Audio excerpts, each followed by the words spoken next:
चल तो आज हम स्टार्ट करते हैं हिस्ट्री की एनसीईआरटी का थीम जो बुक्स हैं उसका चैप्टर 2। तो जैसे ही आईबीसी खत्म हुआ, ऋग्वेद का कंपोजिशन स्टार्ट हो गया, एग्रीकल्चर स्टार्ट होगा, इंडस की ट्रिब्यूटरीज गाइड, मतलब यहाँ से ऐसे जाएंगे हम लोग, लेकिन से ऐसे थोड़ा जाएंगे, नीचे पे जाएंगे, है ना। तो यहाँ पे जब गए तो यहाँ पे तो एग्रीकल्चर डेवलप हुआ और यहाँ पे पेस्टोरलिज्म डेवलप हुआ। फिर यहाँ पे कुछ नए स्ट्रक्चर्स आए जिनको हमने बोला megalith, central and south India में, और बहुत से केसेस में डेड को बरी करते थे और उनके बाद मेगालिथ लगा देते थे। तो इंडस वैली सिविलाइजेशन ख़त्म हुआ, फिर यहाँ गए तो एग्रीकल्चर यहाँ आया, और नीचे नीचे भी लोग गए तो यहाँ आ गया पेस्टोरलिज्म। ठीक है, इमरजेंस हुए नए अर्ली स्टेट्स किंगडम्स का। वही बताने का, अब लोग चले गए, अर्बनाइजेशन ख़त्म हो गया, अब रूरल आएगा, वापस अर्बन आएगा। तो ये कि अर्ली स्टेट्स और एम्पायर्स और किंगडम्स ओपन हो रहे हैं। एग्रीकल्चर प्रोडक्शन बढ़ेगा तभी किंगडम आएगा, क्योंकि एग्रीकल्चर बढ़ेगा, सरप्लस होगा, टैक्स जाएगा, और टैक्स से बनती है इकोनॉमी, इकोनॉमी से बनता है एम्पायर। तो नए टाउन्स अपीयर होते गए। हमें किससे पता चलता है? इंस्क्रिप्शंस, टेक्स्ट, कॉइन, इन सब से हमें पता चलता है, मतलब स्टडी ऑफ इंस्क्रिप्शंस। ठीक है, अब प्रिंसेप एंड पियादसी। पियादसी का मतलब होता है प्लेजेंट टू बी होल्ड। एक इंस्क्रिप्शन था, उसमें हमें पियादसी में लिखा, ये उसमें जो कुछ लिखा था वैसा ही सिमिलर एको में लिखा था, लेकिन यहाँ पे पियादसी नहीं था, यहाँ पे अशोका लिखा था। एक और था वो भी सिमिलर था, यहाँ पे अशोका लिखा था। तो हमें पता चला कि ये तीनों एक ही राजा ने बनाए हैं। और Piyadasi pleasant to behold, इसका मतलब इनका डिवाइन ओरिजिन है, मतलब कि आज के टाइम पे हमें कॉन्स्टिट्यूशन गाइड करता है, तब के टाइम पे रिलीजन गाइड करता था, इससे हमें पता चलता है। अब अर्ली स्टेट्स की यहाँ बात करी तो स्टार्ट करते हैं अर्ली स्टेट्स का। तो 16 महाजनपदों के बारे में तो आपको पता ही होगा। इनके बारे में हमें पता कहाँ चलता है? एक तो टर्निंग पॉइंट, इनके पता कैसे चलता है? इनके बारे में हमें पता चलता है पुरानिक टेक्स्ट जैसे कि जैन लिटरेचर, लेटर बुद्धिज्म और संस्कृत, इन सब में हमें इन 16 महाजनपदों के बारे में पता चलता है। अब उनमें से सबसे फ्रीक्वेंट है, सबसे ज़्यादा जिनका नाम लिया गया वो थे वज्जी, मगध, कौशल, कुरु, पांचाल, गांधार, अवंती। ये सब एम्पायर बन रहे हैं। इसका मतलब यहाँ पे सिटीज़ आ रही हैं, यहाँ पे टाउन्स आ रहे हैं, यहाँ पे आयरन की खोज हो रही है जिससे एग्रीकल्चर बढ़ेगा और टैक्सेशन आएगा, प्लस यहाँ पे कॉइनेज आ रहा है, अर्बनाइजेशन हो रहा है। ठीक है, अब यहाँ पे रूल करने के लिए किंग एक हो या हो ही ना, या बहुत सारे हों। तो या तो किंग हो या तो हो ही ना, या बहुत सारे, यही तीन पॉसिबिलिटी है। लेकिन यहाँ पे तो हम लोग किंगडम की बात करें तो ये पॉसिबिलिटी तो कट जाएगी। तो या तो एक किंग होंगे या फिर बहुत सारे किंग होंगे। तो बहुत सारे को हम बोलेंगे राजास, और एक गण संघा था, जो जैनिज्म बुद्धिज्म थे वो इन्हीं गण संघाओं से निकला था। ठीक है, इन सबको मेंटेन करने के लिए, किंगडम्स मेंटेन करने के लिए हमें रिसोर्सेज चाहिए। रिसोर्सेज आएगी in the form of tax and tribute, वो देंगे हमें आर्टिसंस, और आर्टिसंस को हम लोग देंगे प्रोटेक्शन। और रिसोर्सेज से दो चीज़ मेंटेन होगी, पहले तो आर्मी और ब्यूरोक्रेसी, और टेरिटरी तो होगी ही। और 6th सेंचुरी में ब्राह्मण, जो हमारे ब्राह्मण थे, उन्होंने धर्मसूत्र लिखने शुरू किया जिसमें उन्होंने ये बताया कि सोसाइटी चलेगी कैसे। फॉर एग्जाम्पल, राजा हमेशा क्षत्रिय रहेगा, रूलर्स को एडवाइस करेंगे कि टैक्स और ट्रिब्यूट ले लो, और रेड्स एक लेजिटिमेट सोर्स है। आज के टाइम पे रेड नहीं होती लेजिटिमेट सोर्स, पहले के टाइम पे थी। ठीक है, और ग्रेजुअली पहले इंसिपेंट आर्मीज थी, अब रेडी आर्मी हो गई। पहले ब्यूरोक्रेसीज थी, अभी रेगुलर ब्यूरोक्रेसीज हो गई। तो एक डेवलपमेंट आ रहा है कि किस प्रकार ऑर्गेनाइजेशन से सब कुछ एक रेगुलर हो रहा है, स्थित हो रहा है। अब इन सब में सारे बढ़ेंगे, लेकिन बढ़ेगा सिर्फ सबसे ज़्यादा वही जिसका एग्रीकल्चर मजबूत है, और एग्रीकल्चर के लिए आयरन मजबूत होना जरूरी है। तो वैसे तो दोनों होना जरूरी है, लेकिन आयरन ज़्यादा मस्ट है। तो हम देखेंगे जो मगध था उसको बिहार कहते हैं, और बिहार में हम देखेंगे कि एग्रीकल्चर डेवलप हुआ क्योंकि आयरन माइन थी। झारखंड में एलिफेंट्स थे आर्मी के लिए, और गंगा थी फॉर एग्रीकल्चर। अर्ली बुद्धिस्ट और जैन राइटर ने भी मगध को क्या बोला कि ये इंडिविजुअल्स के कारण आए, ये जो एम्पायर उठा सिर्फ इसके कारण नहीं उठा, इंडिविजुअल्स के कारण उठा, क्योंकि अल्टीमेटली चलाएगा तो राजा ही। तो कौन आया? बिंबिसार, अजातशत्रु और महापद्मानंदन। ये तीन सबसे प्रोमिनेंट राजा थे जिनके कारण मगध कल्मिनेट हुआ, मगध उठा। और फिर ये मगध फाइनली किस एरा में कल्मिनेट होगा? मौर्यन एरा में। अब ये तो पता है कि भैया एक एम्पायर है तो एक कैपिटल तो हो गई। इसी कैपिटल को फोर्टिफाई करके, मतलब यहाँ पे एक बिल्डिंग बना दी ताकि कवर करें, और इसी को, मगध का कैपिटल था राजगढ़ जिसको हम बोलते थे हाउस ऑफ किंग्स, फिर इसको शिफ्ट किया पटना में 4th सेंचुरी में। ठीक है, अब अगर हमने मगध की बात कर दी तो अब इसी कार में आगे बात करेंगे। तो इसको किसने उठाया? इसको उठाया मौर्यन एम्पायर ने। मौर्यन एम्पायर कौन था? कि जो महापद्मानंदा था, इसको चंद्रगुप्त मौर्य ने हराया on the advice of Kautilya, और उसमें मौर्यन एम्पायर की शुरुआत हुई। लेकिन ये जो मौर्यन एम्पायर में चंद्रगुप्त मौर्य है, इसके रूट्स को लेकर बड़ी दिक्कत है, क्योंकि अभी मैंने बोला कि जो ब्राह्मण्स थे उन्होंने धर्मसूत्र लिखा जिसमें बोला कि जो राजा बनेगा वो क्षत्रिय होगा। लेकिन यहाँ पे लेटर बुद्धिस्ट कह रहे हैं ये क्षत्रिय है, लेकिन ब्राह्मण्स कह रहे हैं कि लोअर कास्ट के। विवाद है, कंफर्म नहीं है। फिर इनका राज अफगान से लेके बलूचिस्तान तक और कलिंगा उड़ीसा तक बहुत जगह था। ठीक है, अशोका ने कलिंगा को ऑक्यूपाई किया और यहीं पे उन्होंने एक एग्रेशन से एक धम्म महात्मा की स्थिति प्राप्त करी, क्योंकि यहाँ पे बुद्धिज्म था। और मजे वाली बात क्या है कि अशोका ने जब कलिंगा को अटैक किया तो वहाँ इंस्क्रिप्शन छोड़ा होगा, वहाँ पे तो था ये एंगर वाला, और ये एंगर वाला इंस्क्रिप्शन यहाँ नहीं मिला, ये फैक्ट है, ठीक है। अब मौर्य एम्पायर में जानते कहाँ से जानेंगे, मेगास्थनीज जो कि ग्रीक अम्बेसिडर था to the court of Chandragupta Maurya,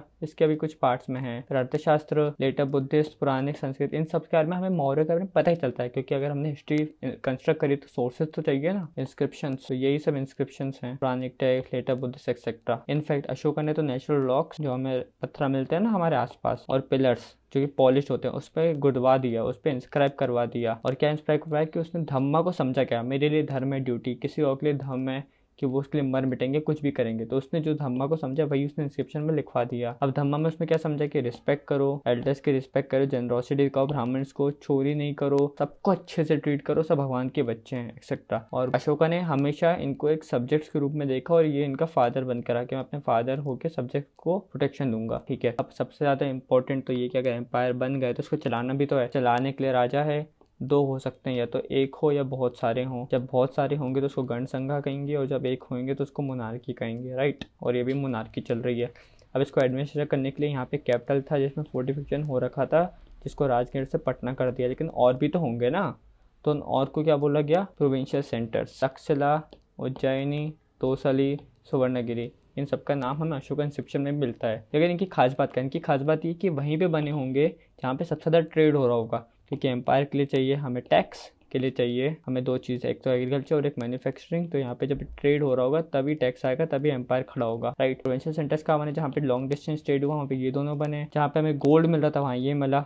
और जब लोग इधर से उधर जाते थे तो आर्मी में जाते थे, तो मेगास्थनीज बताया कि एक कमेटी थी, कमेटी तो बहुत सारी होंगी, तो उनमें से एक थी जिसमें से 6 सब कमेटी थी, और 6 सब कमेटी का हर एक फंक्शन उसने बताया कि एक नेवी, ट्रांसपोर्ट, ये सब देखता था। अब मजे वाली बात क्या है कि जो अशोका है उसने एम्पायर को होल्ड किया विद द पावर ऑफ धम्मा, और धम्मा को उसने क्या समझा, ये सब समझा। मतलब अगर हम सेक्युलर रहें, ऐसे रहें, तो हम पूरे एम्पायर को होल्ड कर सकते हैं, ये इसका मतलब हुआ। प्रिंसिपल्स ऑब्वियसली वर्चुअली एक्सेप्टेबल, क्योंकि इसमें कुछ बुरा था ही नहीं। इनफैक्ट इसके कारण उसने क्या सोचा कि हम अभी के वर्ल्ड को तो प्रोटेक्ट करेंगे, लेकिन नेक्स्ट में जो लाइफ होगी ना उसमें भी हम तुम्हें अच्छा सिखाएंगे। और स्पेशल ऑफिसर अगर मुझे प्रोपोगेट करना है धम्मा, तो सिर्फ इसको लिखने से थोड़ा ना होगा, लोगों को बताना भी तो पड़ेगा ना कि सुनो। तो वो किसने बताया, धम्मा महात्मा ने बताया। एम्पायर इंपॉर्टेंट क्यों है, लोगों ने खोज करी 18-19 सेंचुरी में, लिखा क्या मौर्य एम्पायर जैसे नाम की कुछ चीज़ होगी, वो उसको उनको वहाँ से कहाँ से पता चला, स्कोन्स, cultures, spectacular art, typical forms, culture से पता चला एक्सेट्रा। अशोका एक इंडस्ट्रियस था और हम्बल था, और फाइनली जाके 6th में मगध शुरू हुआ, फिर मौर्यन आया,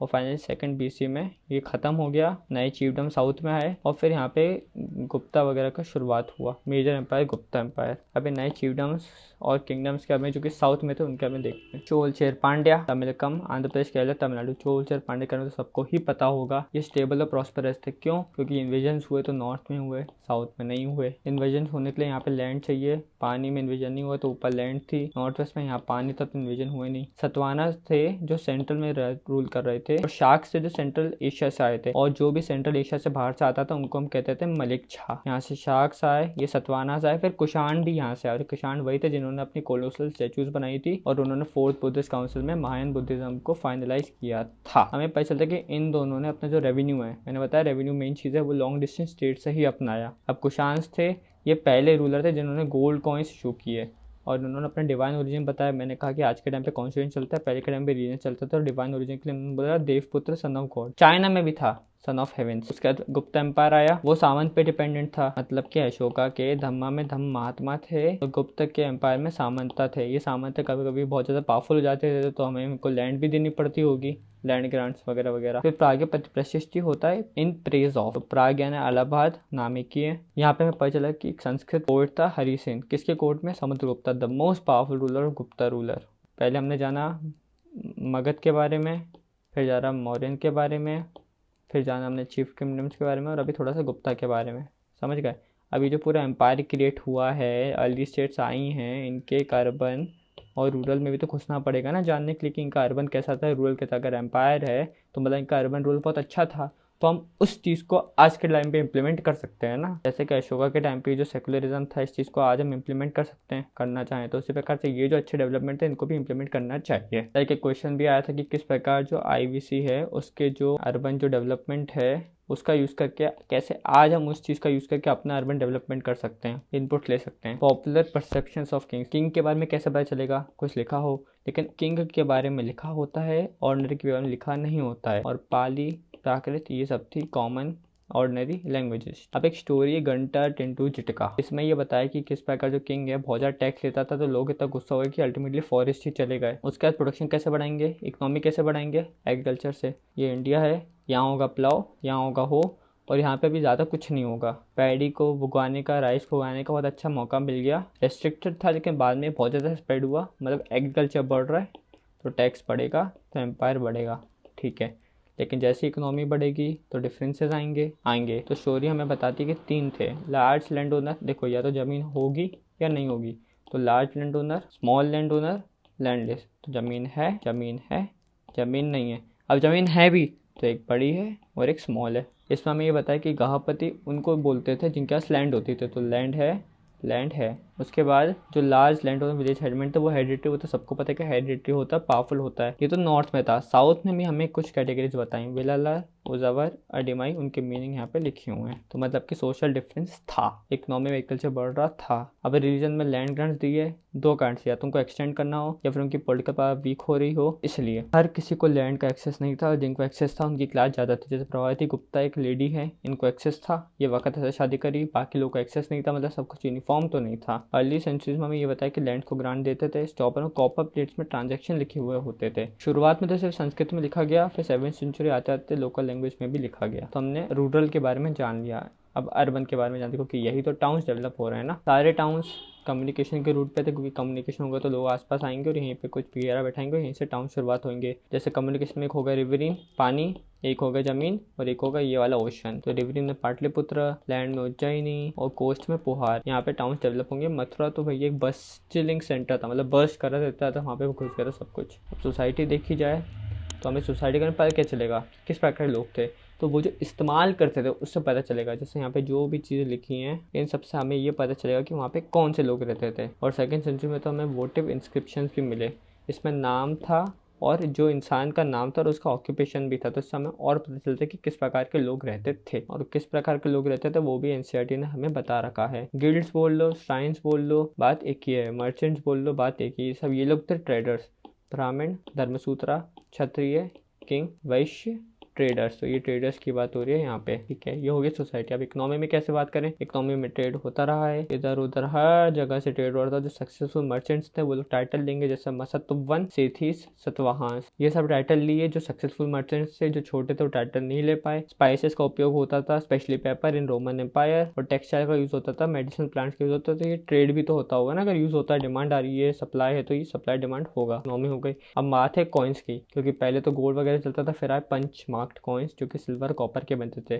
सबसे पहले गोल्ड को इशू किया कुशांस ने, सबसे प्योर गोल्ड को इशू किया गुप्ता रूलर्स ने। इंडो ग्रीक ने वो कॉइन्स इशू किए जिसमें नाम था और इमेजेस थी। इमेजेस याद है, यहाँ पे लिखा है नाम और ऑक्यूपेशन, और यहाँ लिखा इंडो ग्रीक में नाम और इमेज। पार्थियंस ऑफ ईरान ने सेवरल साइट में पता चला इनके बारे में कि इनके पास रोमन कॉइन्स के होर्ड हैं। साउथ इंडिया में रोमन कॉइन के होर्ड थे, मतलब ट्रेड हो रहा है। यहाँ तक कि कॉइन्स इशू कौन करता था, हमें तो लगता बस किंग इशू करता है, लेकिन नहीं, कुछ ट्राइबल रिपब्लिक भी इशू करते थे और कुछ मर्चेंट्स भी इशू करते थे, ठीक है। तो हमें यहाँ पे पता चलता कि कुशांस थे, ये साउथ था, ये अपना पार्थियंस था, और ये रोमन्स थे, तो ये कंटेम्प्रेरी थे, तो यहाँ पे ट्रेड होता था। 6th सेंचुरी में गोल्ड कॉइन टेपर ऑफ हो गया। क्यों हो गया गोल्ड कॉइन, हो सकता है ये खत्म हो गया, हो सकता है नए कॉइन्स आ गए, तो कह ही नहीं सकते। फिर फाइनली बेसिक्स पे जाते कि ये समय पता चला इंस्क्रिप्शन से, उसको डेसिफर करने में बड़ा टाइम लगेगा। तो 1838 में सबसे पहले अशोकन की ब्राह्मी और खारोस्ती किसने डेसिफर करी, जेम्स प्रिंसेप ने डेसिफर करी, ठीक है। लेकिन समस्या क्या हुई, इसमें बहुत टाइम लग गया। और ये स्क्रिप्ट डेसिफर कैसे हुई, अब यही 2 क्यों हुई, बाकी क्यों नहीं, क्योंकि ये 2 स्क्रिप्ट थी ये थोड़ी सिमिलर थी। किससे थी, ग्रीक से सिमिलर थी। तो जब उन्होंने इस चीज़ को मैच किया तब उनको पता चला कि ये खारोस्ती और इसका मतलब ये होता है। उसके बाद हिस्टोरिकल एविडेंस देखें तो जैसे देवानाम्पी है, beloved of gods, Piyadasi, pleasant to behold, divine origin. Anguish था, हर जगह मिले हैं, लेकिन जो एंग्विश दिखाता है वही उड़ीसा में नहीं मिला। How is this possible, right? हो सकता है बाद में मिल जाए कभी। लिमिटेशंस क्या है? या तो फेंट हो गए हो, या मीनिंग चेंज हो गया हो, या डैमेज हो गया हो, कुछ भी हो सकता है, तो हम पक्का नहीं कह सकते। इसलिए हमें ना हमेशा वहाँ पे डैश लिख कर रखना पड़ता है कि हो सकता है इसका मीनिंग चेंज ना हो। तो आज हमने देखा मगध, फिर मौर्यन, फिर गुप्त, फिर इनका टेरिटरी कैसे बढ़ी, इकोनॉमी में एग्रीकल्चर कैसे बढ़ा, ट्रेड कैसे बढ़ा, पॉलिटिकल में एडमिनिस्ट्रेशन कैसे हुआ, समानताज कौन थे, रिलीजन में धम्म कैसे बढ़ा, धम्म महात्मा कौन थे, सोसाइटी में डिफरेंस कैसे थी, डिवाइडेड थे, चाहे नॉर्थ हो चाहे साउथ हो, विलालर, उजावा, रडीमाई, large land owner, small peasant, agriculture labourer और लैंडलेस लेबर, जितने थे इन सबका हमने आज देखा। तो ये पूरी इमेज बन रही है हमारे सामने कि ऐसे अभी तो एम्पायर बढ़ रहा है, यहाँ पे न्यू लिखा था, है ना? अब ये और बड़ा बनेगा, और बड़े बड़े किंगडम्स आएंगे, राइट? और डीप में हमें पता चलेगा। आशा है कि आपको कनेक्ट हुआ होगा ये जो भी हमने पढ़ा। Thank you.